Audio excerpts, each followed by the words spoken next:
ಚೈತ್ರದ ಪ್ರೇಮಾಂಜಲಿಯ ಸುಮಾ ಸುಮಾ ಸುಮಾ. ವೀಕ್ಷಕರೇ ನಮಸ್ಕಾರ. ನಮ್ಮ ಕನ್ನಡ ಚಿತ್ರರಂಗದ ಖ್ಯಾತ ನಟರಾಗಿದ್ದ ರಘುವೀರ್ ಸರ್ ಅವರು ನಮ್ಮೆಲ್ಲರಿಗೂ ಗೊತ್ತೇ ಇದೆ.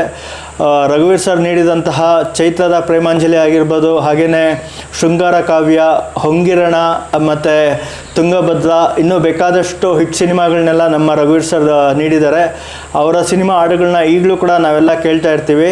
ರಘುವೀರ್ ಸರ್ ನಮ್ಮ ಜೊತೆ ಇವಾಗ ಇಲ್ಲದೆ ಇರ್ಬೋದು, ಆದರೆ ರಘುವೀರ್ ಸರ್ ನೀಡಿದಂಥ ಒಂದು ಒಳ್ಳೆ ಸಿನಿಮಾಗಳಾಗಿರ್ಬೋದು, ಜೊತೆಗೆ ಸಾಂಗ್ಗಳು ಇನ್ನೂ 50, 100, 1000 ವರ್ಷಗಳಾದರೂ ನಿರಂತರವಾಗಿರುತ್ತೆ, ನಾವು ಕೇಳ್ತಾನೆ ಬರ್ತಾ ಇರ್ತೀವಿ.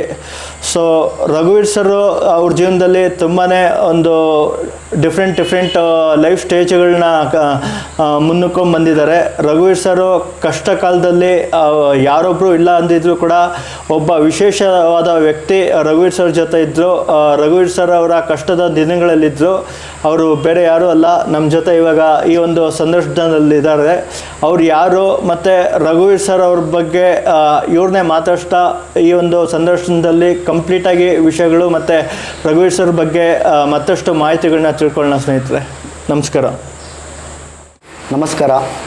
ಕರ್ನಾಟಕದ ಚಲನಚಿತ್ರ ರಂಗದ ಎಲ್ಲ ಆತ್ಮೀಯರಿಗೂ ಮತ್ತು ಚಲನಚಿತ್ರ ಪ್ರೇಮಿಗಳಿಗೂ, ಚಲನಚಿತ್ರದ ಅಭಿಮಾನಿಗಳಿಗೂ, ಎಲ್ರಿಗೂ ನಾನು ಚಿತ್ರರಂಗದವರು ಎಲ್ಲರ ಪರವಾಗಿ ನಾನು ಈ ಸೋಲೋ ಟ್ರಾವೆಲ್ 360 ಎಷ್ಟು ಚೆನ್ನಾಗಿದೆ ನೋಡಿ ಈ ಚಾನಲ್ ಹೆಸರು. ಈ ಚಾನಲ್ಗೂ ಕೂಡ ಶುಭವಾಗಲಿ. ನನ್ನ ಒಂದು ಈ ಕಾರ್ಯಕ್ರಮಕ್ಕೆ ನನಗೊಂದು ಸಂದರ್ಶನ ಮಾಡಬೇಕಂತ ಹೇಳಿ ಭಾಳ ಖುಷಿ ಆಯಿತು. ಈ ಟ್ರಾವೆಲ್ ಅನ್ನೋದು ಪ್ರತಿಯೊಬ್ಬ ಮನುಷ್ಯನ ಜೀವನದಲ್ಲಿ ತುಂಬ ಒಂಥರ ಟ್ರಾವೆಲ್ ಆಗ್ತಾನೆ ಇರುತ್ತೆ. ಹಾಗೆ ಈ ಸ್ವತಂತ್ರವಾಗಿ ಈ ಚಾನಲ್ ಸೋಲೋ ಟ್ರಾವೆಲ್ ಚಾನಲ್ 360 ಅನ್ನೋದು ಇದಕ್ಕೆ ನೆವರ್ ಎಂಡಿಂಗ್ ಹೋಗ್ತಾನೇ ಇರಬೇಕು. ಹರಿಯೋ ನೀರು ಹೇಗೆ ಹರಿಯುತ್ತೋ, ಸಮುದ್ರಕ್ಕೆ ಸೇರುತ್ತೋ, ಸಮುದ್ರ ಎಷ್ಟು ದೊಡ್ಡದಾಗಿ ಪ್ರಪಂಚಕ್ಕೆ ಕಾಣಿಸುತ್ತೋ ಹಾಗೆ ಈ ಚಾನಲ್ ಕೂಡ ಸಮುದ್ರ ಮಟ್ಟದ ಥರ ಈ ಚಾನಲ್ ತುಂಬ ಬೆಳೀಲಿ. ಅನೇಕ ನಮ್ಮ ಚಿತ್ರರಂಗದವರೆಲ್ಲ ಈ ಚಾನಲ್ಗೆ ಸಪೋರ್ಟ್ ಮಾಡಿ ತಮ್ಮ ಅನಿಸಿಕೆಗಳನ್ನ ಕೊಡಿ. ಹಾಗೆ ನನ್ನ ಅನಿಸಿಕೆಗಳು, ಹಾಗೆ ನನ್ನ ಗುರುಗಳ ಬಗ್ಗೆ ಮತ್ತು ನಾನೀಗ ಪ್ರೆಸೆಂಟು ನಮ್ಮ ಗುರುಗಳ ಬಗ್ಗೆ ಏನು ಕೆಲವೊಂದು ಮಾಡೋಕ್ಕೆ ಹೊರಟಿದ್ದೀನಿ ಅದೆಲ್ಲನೂ ನಾನು ಈ ಚಾನಲ್ ಮುಖಾಂತರ ತಿಳಿಸ್ತೀನಿ. ದಯವಿಟ್ಟು ಹಾಗೆ ನನಗೆ ಕಾರ್ಯಕ್ರಮದಲ್ಲಿ ಯಾರ್ಯಾರು ಸಪೋರ್ಟ್ ಮಾಡಿದ್ದಾರೆ, ಯಾರ್ಯಾರು ಮತ್ತು ಭರತನಾಟ್ಯ ಟೀಚರ್ಸ್ಗಳು ಯಾರ್ಯಾರು ಸಪೋರ್ಟ್ ಮಾಡಿದ್ದಾರೆ, ವೆಸ್ಟರ್ನ್ ಡ್ಯಾನ್ಸ್ ಟೀಚರ್ಸ್ಗಳು ಯಾರ್ಯಾರು ಸಪೋರ್ಟ್ ಮಾಡಿದ್ದಾರೆ, ಪೇರೆಂಟ್ಸ್ಗಳು, ಮಕ್ಕಳು, ಇಲ್ಲರಿಗೂ ಗೆಸ್ಟ್ಗಳು ಯಾರ್ಯಾರು ಬಂದು ಹೋಗಿದ್ದಾರೆ ನಮ್ಮ ಕಾರ್ಯಕ್ರಮದಲ್ಲಿ, ಯಾವ್ಯಾವ ಥರ ಕಾರ್ಯಕ್ರಮ ಮಾಡಿದ್ದೀನಿ, ಯಾರ್ಯಾರಿಗೆ ಯಾವ್ಯಾವ ಥರ ಟ್ಯಾಲೆಂಟ್ ಅವಕಾಶ ಕೊಟ್ಟಿದ್ದೀನಿ, ಆಮೇಲೆ ಚಿತ್ರರಂಗದಲ್ಲಿ ನನ್ನ ಒಂದು ಪರಿಚಯ ಎಷ್ಟು ವರ್ಷದಿಂದ ಇದೆ, ಯಾರ ಜೊತೆ ನಾನು ಹೇಗೆಲ್ಲ ಇದ್ದೀನಿ, ಅದೆಲ್ಲ ಪ್ರತಿಯೊಂದೂ ಈ ಚಾನಲ್ ಸೋಲೋ ಟ್ರಾವೆಲ್ 360 ಇದರಲ್ಲಿ ಖಂಡಿತವಾಗೂ ಎಲ್ಲ ಮಾಹಿತಿಗಳು ಸಿಗುತ್ತೆ. ನಾನು ಸಂದರ್ಶನ ಸ್ಟಾರ್ಟ್ ಮಾಡ್ತಾಯಿದ್ದೀನಿ. ಇನ್ನೊಮ್ಮೆ ಎಲ್ಲ ಚಿತ್ರರಂಗದ ಪ್ರೇಮಿಗಳಿಗೂ, ಅಭಿಮಾನಿಗಳು ಎಲ್ಲರಿಗೂ ನನ್ನ ಮತ್ತು ನಮ್ಮ ಗುರುಗಳು ರಘುವೀರ್ ಸರ್ ಪರವಾಗಿ ನಾನು ಎಲ್ಲರಿಗೂ ವಂದನೆ ಹೇಳೋಕ್ಕೆ ಇಷ್ಟಪಡ್ತೀನಿ. Thank you so much. ಓಕೆನಾ. ನನ್ನ ಹೆಸರು ಹ್ಯಾಟ್ರಿಕ್ ಸೂರ್ಯ PN ಅಂತ.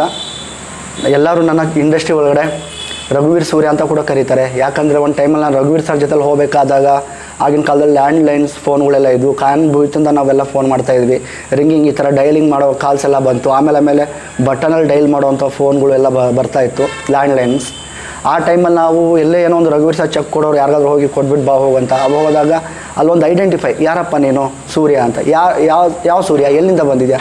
ರಘುವೀರ್ ಅವರು ಶಿಷ್ಯ, ಅವ್ರ ಜೊತೆಲಿ ಇದ್ದಂಥ ವ್ಯಕ್ತಿ ಅಂದಾಗ ಆಗ ಕೆಲವರು ಅವ್ರ ಆಫೀಸ್ ಬಾಯ್ ಆಗಿರ್ಬೋದು, ಮ್ಯಾನೇಜರ್ ಆಗಿರ್ಬೋದು, ಅವರ ಓನರಿಗೆ ಅವ್ರು ಫೋನ್ ಮಾಡಿ ಹೇಳೋರು ಈ ಥರ ರಘುವೀರ್ ಸೂರ್ಯ ಅಂತ ಬಂದಿದ್ದಾರೆ, ರಘುವೀರ್ ಅವ್ರ ಕಡೆಯಿಂದ ರಘುವೀರ್ ಸೂರ್ಯ ಅಂತ ಬಂದಿದ್ದಾರೆ. ಇದು ರಘುವೀರ್ ಸೂರ್ಯ ಅನ್ನೋದು ನಾನು ಸೃಷ್ಟಿ ಮಾಡಿದ್ದಲ್ಲ.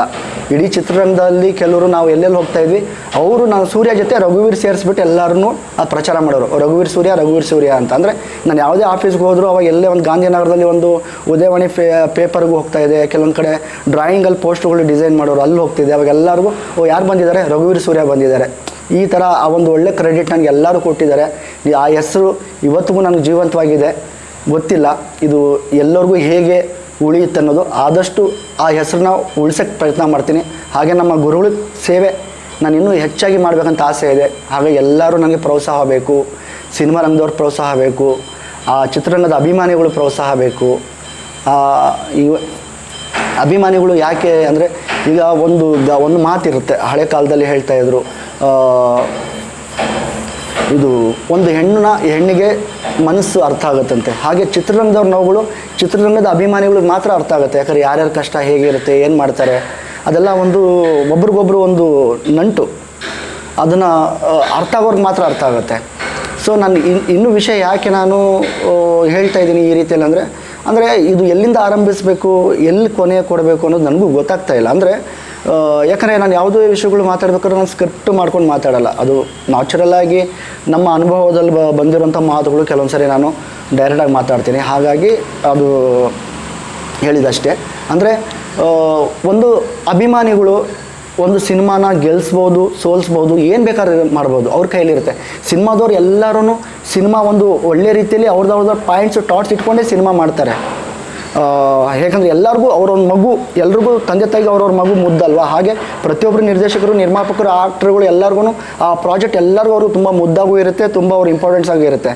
ಬಟ್ ಇದು ಸೋಲು ಗೆಲ್ಲು ತೀರ್ಮಾನ ಮಾಡೋದು ಚಿತ್ರರಂಗದ ಪ್ರೇಕ್ಷಕರು, ಅಭಿಮಾನಿಗಳು. ಯಾಕಂದ್ರೆ ಅವರಿಲ್ಲ ಅಂದರೆ ಯಾವುದೂ ಇಲ್ಲ, ಎಲ್ಲ ಅಲ್ಲಿಗೆ ಮುಗಿತಾ ಬರುತ್ತೆ. ಸೊ ಹಾಗಾಗಿ ಯಾಕಂದರೆ ತುಂಬ ಬುದ್ಧಿವಂತರು ಬಂದು ಆಡಿಯನ್ಸ್, ಸಿನಿಮಾ ನೋಡೋರು, ಪ್ರೇಕ್ಷಕರು. ಯಾಕಂದರೆ ಜಡ್ಜ್ಮೆಂಟ್ ಕೊಡೋದು ಅವರೇನೆ. ಒಂದು ಹೀರೋನ ಸೂಪರ್ ಸ್ಟಾರ್ ಮಾಡೋದು ಕೂಡ ಅಭಿಮಾನಿಗಳೇ. ನಾವು ನೋಡ್ತಾ ಇರ್ತೀವಿ ಎಷ್ಟೋ ಸರಿ ಕೆಲವೊಂದು, ಈಗ ಮೊನ್ನೆ ದರ್ಶನ್ ಸಾರ್ದು ನೋಡಿ, ದರ್ಶನ್ ಸರ್ ಎಲ್ಲೇ ಇದ್ದರೂ ಕೂಡ ಅವರ ಅಭಿಮಾನಿಗಳು ಅವ್ರ ಕಟ್ಔಟ್ರಿಗೆಲ್ಲ ಡೆವಿಲ್ ಸಿನಿಮಾಗೆಲ್ಲ ಇದು ಮಾಡಿದ್ರು. ಆಮೇಲೆ ಮಾರ್ಕ್ ಸಿನಿಮಾ ಬಂತು ಸುದೀಪ್ ಸರ್ದು, ಆ ಸಿನಿಮಾಗೂ ತುಂಬ ಜನ ಎಂಕರೇಜ್ ಮಾಡಿದ್ರು. ಶಿವಣ್ಣವ್ರದ್ದು 45 ಬಂತು, ಅದಕ್ಕೂ ತುಂಬ ಜನ ಇದು ಮಾಡ್ತಿದ್ರು. ಅದಕ್ಕಿಂತ ಮುಂಚೆ UI ಸಿನಿಮಾ ಬಂತು ಉಪ್ಪಿ ಸರ್ ಅವ್ರದ್ದು, ಲಹರಿ ಮ್ಯೂಸಿಕ್ ಸಂಸ್ಥೆಯಿಂದ, ಅದಕ್ಕೂ ಕೂಡ ತುಂಬ ಜನ ಪ್ರೋತ್ಸಾಹ ಕೊಟ್ಟರು. ಹಾಗೆ ಅವ್ರು ಎಲ್ಲರಿಗೂ ಗೊತ್ತಿರುತ್ತೆ ಯಾರ್ಯಾರಿಗೆ ಹೇಗೆ ಪ್ರೋತ್ಸಾಹ. ಇಲ್ಲಿ ಕೆಲವೊಂದು ಸರಿ ಈ ರಂಗಿತರಂಗ ಅಂತ ಸಿನಿಮಾ ಬಂದಾಗ ಹೊಸಬ್ರನ್ನ ಹೈಲೈಟ್ ಮಾಡಿ ಸುಮಾರು ಒಂದು 25 ವಾರ ಏನೋ ಆ ಸಿನಿಮಾ ಓಡ್ದಂಗೆ ಮಾಡಿದ್ರು. ಹಾಗೆಯೇ ನಮ್ಮ ರಘುವೀರ್ ಸರ್ಗೂ ಕೂಡ ಸ್ಟಾರ್ಟಿಂಗ್ ಸಿನಿಮಾದಲ್ಲಿ ಅವ್ರಿಗೆ ಸಿನಿಮಾ ರಂಗದವರು ಏನೇನು ಮಾಡಬೇಕು ಅಂತ ಎಲ್ಲ ರೀತಿಯಲ್ಲಿ ಪ್ರಾಕ್ಟೀಸ್ ಅನುಭವಗಳು ಕಲಿತು ಬಂದರೂ ಕೂಡ ಮೊದಲ ಸಿನಿಮಾದಲ್ಲಿ ಅವ್ರಿಗೆ ಸೋಲ್ ಸಿಕ್ತು, ಅವ್ರಿಗೆ ಗೆಲುವು ಆಗಿಲ್ಲ. ತುಂಬ ಆಗಿನ ಕಾಲದಲ್ಲೇ ಒಂದು 37,000 ರೂಪಾಯಿ ಹಣನ 37 ಲಕ್ಷ ಹಣ ಕೂಡ ಕಳ್ಕೊಂಡ್ರು ಅವರು. ಅದು ದೊಡ್ಡ ಮಟ್ಟಕ್ಕೆ ಸಿನಿಮಾ ಕೂಡ ಹೆಸರಾಗಿಲ್ಲ. ಆ್ಯಕ್ಚುಲಿ ಅವ್ರಿಗೆ ಆ ಸಿನಿಮಾದಲ್ಲಿ ಇಳೆಯರಾಜ ಅವ್ರ ಕೈಯಲ್ಲಿ ಮ್ಯೂಸಿಕ್ ಮಾಡಿಸ್ಬೇಕಂತ ಆವಾಗ ಆಸೆ ಇತ್ತು, ಅದು ಕೂಡ ಆ ಸಿನಿಮಾದಲ್ಲಿ ಕೆಲವೊಂದು ನಡೆದಿಲ್ಲ. ಆಮೇಲೆ ಅದು ಕನ್ನಡ ಮತ್ತು ತಮಿಳ್ ಲ್ಯಾಂಗ್ವೇಜ್ 2 ಲ್ಯಾಂಗ್ವೇಜ್ಗೆ ಸಿನಿಮಾ ಮಾಡಬೇಕಂತ ಪ್ಲ್ಯಾನ್ ಮಾಡಿದರು. ಆ ಟೈಮಲ್ಲಿ ನಮ್ಮ ತಮಿಳ್ನಾಡಲ್ಲಿ ಸಿದ್ಧಲಿಂಗಯ್ಯ ಸರ್ ಅವ್ರ ಮಗ ಮುರಳಿ ಅಣ್ಣ ಸೂಪರ್ ಸ್ಟಾರ್ ನಟರಾಗಿದ್ದರು. ಹಾಗಾಗಿ ಅದು ಕೆಲವೊಂದು ಸರಿ ಅದು ಕಾರಣಾಂತರದಿಂದ ಅದು ಕನ್ನಡದಲ್ಲಿ ಫ್ಲಾಪ್ ಆಗಿರೋದ್ರಿಂದ ಆ ಸಿನಿಮಾ ಮತ್ತೆ ತಮಿಳಿಗೆ ಡಬ್ ಮಾಡಿ ಅಲ್ಲಿ ರಿಲೀಸ್ ಮಾಡಲಿಕ್ಕೆ ಪ್ರಯತ್ನ ಮಾಡಿಲ್ಲ, ಒಂದೇ ಲ್ಯಾಂಗ್ವೇಜಲ್ಲಿ ಮಾಡಿದ್ರು. ಅಂದರೆ ಸೋಲು ಗೆಲುವು ಎಲ್ಲ ಇದೆ. ಬಟ್ ಏನಂದರೆ ಇವಾಗ ಈ ಚಾನಲ್ಲು ಅಷ್ಟೇ, ಈಗ ಈ ಚಾನಲ್ನ ಗೆಲ್ಲಿಸೋದು, ನೋಡೋದು, ಬೆಳೆಸೋದೆಲ್ಲ ನಿಮ್ಗಳ ಕೈಯಲ್ಲಿರುತ್ತೆ. ಈಗ ನನ್ನ ಗುರುತಿಸೋದು ಕೂಡ ನಿಮ್ಮ ಕೈಯಲ್ಲೇ ಇರುತ್ತೆ. ನಾವೇನೋ ಒಂದು ಸಣ್ಣ ಕೆಲಸ ಮಾಡಿರ್ತೀವೋ ದೊಡ್ಡ ಕೆಲಸನ ಮಾಡಿರ್ತೀವಿ ಅಂದರೆ ಜನಗಳು ತೀರ್ಮಾನನೇ ಪ್ರತಿಯೊಬ್ಬರಿಗೂ ಅದು ದಾರಿದೀಪವಾಗಿ ಅದು ನೆರವೇರ್ತಾ ಇರುತ್ತೆ, ನಡೀತಾನೆ ಇರುತ್ತೆ. ಸೊ ಬೆಳಕು ಮಿಂಚ್ತಾನೆ ಇರುತ್ತೆ. ಯಾಕಂದರೆ ಒಬ್ರಿಗೊಬ್ರು ಸಪೋರ್ಟ್ ಅಂತೀವಲ್ವ, ಒಬ್ರಿಗೊಬ್ರು ಒಂದು ಪಿಲ್ಲರ್ ಥರ, ಒಂದು ಏನೇ ಇದ್ರೂ ಕೂಡ ಈಗ ನೋಡಿ, ಒಂದು ಇದು ಕೆಳಗಡೆ ಒಂದು ಪಿಲ್ಲರ್ ಕೆಳಗಡೆ ಕೂತ್ಕೊಂಡು ಮಾತು, ಒಂದು ನೆರಳಿದೆ, ಒಂದು ಶಾಂತಿ ಇದೆ, ಒಂದು ಅದ್ಭುತವಾಗಿರೋ ಒಂದು ವಾತಾವರಣ ಇದೆ. ಸೊ ಹಾಗೆಯೇ ಈ ನಮ್ಮ ಜೊತೆಲಿ ಸುತ್ತಮುತ್ತ ಯಾರೇ ಇದ್ರೂ ಈ ಪಿಲ್ಲರು, ಗಾಳಿ, ವಾತಾವರಣ ಆ ರೀತಿಯಲ್ಲಿ ನೇಚರಲ್ಲಿ ಇದ್ದಾಗೇ ಪ್ರತಿಯೊಬ್ಬರಿಗೂ ಒಂದು ಏನಾದರೂ ಒಂದು ಮಾಡಲಿಕ್ಕೆ, ಬೆಳೀಲಿಕ್ಕೆ ಅದು ಸಾಧ್ಯವಾಗಿರುತ್ತೆ. ನಾನು ಒಬ್ಬನೇ ಎಲ್ಲ ಮಾಡ್ತೀನಿ ಅಂದರೆ ಯಾರೂ ಆಗಲ್ಲ ಅಂದ್ಕೊಂಡಿದ್ದೀನಿ ನನ್ನ ಪ್ರಕಾರ. ಬಟ್ ನನಗೆ ಗೊತ್ತಿರೋ ಮಾಹಿತಿ ಹೇಳ್ತಾ ಇದ್ದೀನಿ. ಯಾಕಂದರೆ ಒಂದು ಸಿನಿಮಾ ಮಾಡಬೇಕಂದ್ರೂ ಅಷ್ಟೇ, ಅಲ್ಲಿ ಒಬ್ಬ ನಿರ್ದೇಶಕರು, ನಿರ್ಮಾಪಕರು ಇಬ್ಬರು ಒಂದು ಕಣ್ಣು ಥರ, ಇಬ್ಬರು ಒಂದೊಂದು ಕಣ್ಣು ಇದ್ದಂಗೆ.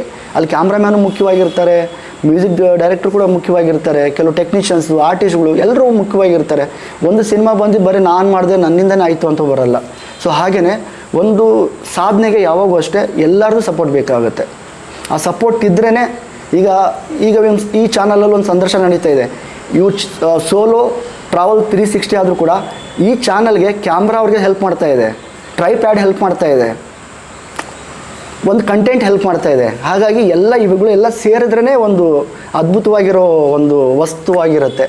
ಹಾಗೆಯೇ ಒಂದು ಜೀವನದಲ್ಲಿ ನಾವು ಏನೇ ಎಫೆಕ್ಟ್ ಹಾಕಿದ್ರು ಕೂಡ 70% ಎಫೆಕ್ಟ್ ಹಾಕಿದ್ರೆ ಮಾತ್ರ ನಾವು ಜೀವನದಲ್ಲಿ ಏನೋ ಒಂದು ಕಾಣಲಿಕ್ಕೆ ಸಾಧ್ಯವಾಗಿರುತ್ತೆ. ನನ್ನ ಹತ್ರ ದುಡ್ಡಿದೆ, ನನ್ನ ಹತ್ರ ಅಧಿಕಾರ ಇದೆ, ನನ್ನ ಹತ್ರ ಇನ್ನೊಂದಿದೆ, ನಾನು ಏನು ಬೇಕಾದ್ರೂ ಮಾಡ್ತೀನಿ, ಹಾಗೆ ಹೀಗಂತ ತುಂಬ ಜನ ಮಾತಾಡ್ತಾರೆ, ಸಮಯ ವೇಸ್ಟ್ ಮಾಡ್ತಾರೆ. ಮತ್ತು ಕೆಲವು ಲೂಸ್ ಟಾಕ್ಸ್ ಆಗಿ ಅದನ್ನು ಕನ್ವರ್ಟ್ ಮಾಡ್ಕೊಂಡು ಏನೇನೋ ಮಾಡ್ತಾರೆ. ಬಟ್ ಅದೆಲ್ಲ ಯಾವುದೂ ಲೆಕ್ಕಕ್ಕೆ ಬರಲ್ಲ. ಎಷ್ಟೋ ಜನ ಹತ್ರ ಕೋಟ್ಯಾಂತರ ರೂಪಾಯಿ ದುಡ್ಡಿರುತ್ತೆ, ಪಕ್ಕದ ರೋಡಿಗೆ ನಡ್ಕೊಂಡು ಹೋದ್ರೆ ಅವ್ನು ಯಾರಂತ ಯಾರಿಗೂ ಗೊತ್ತೇ ಆಗಲ್ಲ. ಇನ್ನೊಬ್ಬನ ಹತ್ರ ಬರೀ ಅವ್ನು ಗುಡಿಸ್ಲಲ್ಲಿ ಎಲ್ಲೋ ಇರ್ತಾನೆ, ಸಣ್ಣ ಒಂದು ಪುಟ್ಟು ಮನೆಯಲ್ಲಿ, ಬಾಡಿಗೆ ಮನೆಯಲ್ಲೋ ಗುಡಿಸ್ಲಲ್ಲೋ, ಅವ್ನು ಯಾವುದೋ ರೀತಿಯಲ್ಲಿ ಅವ್ನು ಏನೋ ಒಂದು ಅಚೀವ್ಮೆಂಟ್ ಮಾಡಿರ್ತಾನೆ, ಅವನ್ನ ಜನ ಆಟೋಮೆಟಿಕ್ಲಿ ಗುರುತಿಸ್ತಾರೆ.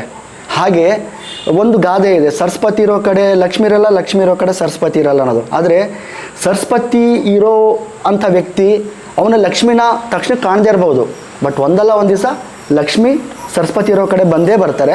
ಬಟ್ ಅದು ತಕ್ಕಂಗೆ ನಮ್ಮ ಪ್ರಯತ್ನ, ನಮ್ಮ ಹಾರ್ಡ್ ವರ್ಕು, ನಮ್ಮ ಮೌನವನ್ನು ತುಂಬ ಇಂಪಾರ್ಟೆಂಟ್ ಇರುತ್ತೆ.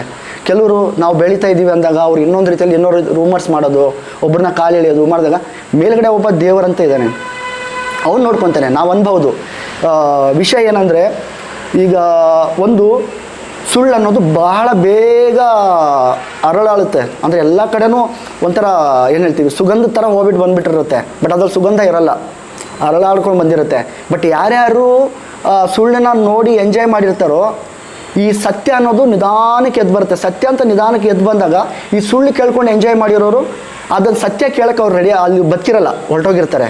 ಅದೇ ಈ ಸತ್ಯನ ಕೇಳಿಕೊಂಡು ಜೀವನ ಮಾಡಿರ್ತಾರಲ್ಲ, ಅವ್ರಿಗೆ ಮತ್ತೆ ಸತ್ಯ ನೋಡಲಿಕ್ಕೆ ಅವಕಾಶ ಇರುತ್ತೆ. ಅಂದರೆ ನೆಗೆಟಿವ್ ಪಬ್ಲಿಸಿಟಿಗೆ ತಲೆ ಕೊಟ್ಟು ಖುಷಿ ಪಟ್ಟವರು ಅವ್ರು ಮತ್ತೆ ಸತ್ಯ ಎದ್ದು ಬರೋವ್ರಿಗೂ ಅವ್ರು ಮತ್ತೆ ಸತ್ಯನ ಕಾಣಲಿಕ್ಕೆ ಆಗಲ್ಲ. ಅವ್ರು ನೆಗೆಟಿವ್ ನೋಡಿ ನೆಗೆಟಿವಲ್ಲೇ ಹೊರಟೋಗಿರ್ತಾರೆ.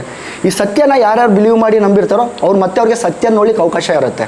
ಅಂದರೆ ಸತ್ಯಕ್ಕೆ ಯಾವತ್ತೂ ಅದು ದಾರಿ ಬರೋದು ನಿಧಾನ ಆಗಿರ್ಬೋದು, ಅದು ಸಿಕ್ಕೇ ಸಿಗುತ್ತೆ. ಅಂದರೆ ನಾನು ಯಾಕೆ ಇದೊಂದು ಸ್ವಲ್ಪ ಕೆಲವೊಂದು ಸಣ್ಣ ವಿಷಯಗಳು ಹೇಳ್ತಾ ಇದ್ದೀನಿ ಅಂದರೆ, ಒಂದು ನೇಚರು ಮತ್ತು ಪ್ರಕೃತಿ ಒಂದು ಮನುಷ್ಯನ ಒಂದು ಜೀವನದಲ್ಲಿ ಏನೆಲ್ಲ ಹೇಗೆಲ್ಲ ಕನೆಕ್ಟ್ ಆಗಿರ್ತವೆ ಅನ್ನೋದಕ್ಕೋಸ್ಕರ ನಾನು, ಯಾಕಂದರೆ ಮುಂದಿನ ಪೀಳಿಗೆಗಳು, ಈಗ ನಮ್ಮ ಕಾರ್ಯಕ್ರಮದಲ್ಲಿ ತುಂಬ ಅನೇಕ ಪುಟ್ಟ ಮಕ್ಕಳುಗಳು ಬರ್ತವೆ, ಅಂಥವ್ರಿಗೆಲ್ಲ ಒಂದು ಚಿಕ್ಕ ಪುಟ್ಟ ಸಲಹೆ ನಂದು ಅಷ್ಟೇ.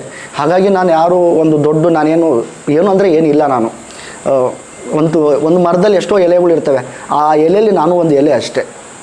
ಸೊ ಹಾಗಾಗಿ ಮರದಲ್ಲಿ ಒಂದು ಎಲೆ ತುಂಬ ದೊಡ್ಡದು, ಒಂದು ತುಂಬ ಚಿಕ್ಕದು, ತುಂಬ ಆ ಥರ ಇಲ್ಲ. ಎಲೆ ಎಲ್ಲ ಒಂದೇ ಥರ ಇರ್ತವೆ, ಸ್ವಲ್ಪ ವ್ಯತ್ಯಾಸಗಳಿರ್ತವೆ, ಅದರಲ್ಲಿ ನಾನು ಒಂದು ಎಲೆ ಅಷ್ಟೇ.